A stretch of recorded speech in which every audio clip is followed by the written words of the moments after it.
जय श्रीराम जय जगन्नाथ। प्रत्येक सनातनी हिंदू को घरे तुलसी वृक्ष थाए बा समाने तुलसी वृक्ष को पूजा आराधना करि थांती। किंतु तुलसी वृक्ष को आमे गोटे निर्दिष्ट नीति नियम भितर लगाइले भलो ना कौन ना तुलसी गछ लगांतु बा तुलसी मुंजी आनिकी बाड़ी रे पोतंतु।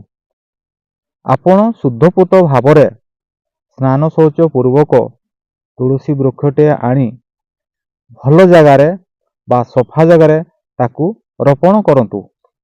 एवं तुलसी वृक्ष लगेबार प्रकृत समय होउछि सूर्योदय परे स्नान शौच पूर्वक पूर्व किबा उत्तर आड़ को मुख करी तुलसी गछ को लगांतु।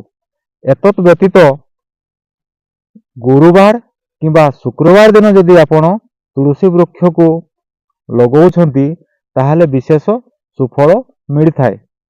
जय जगन्नाथ जय श्रीराम।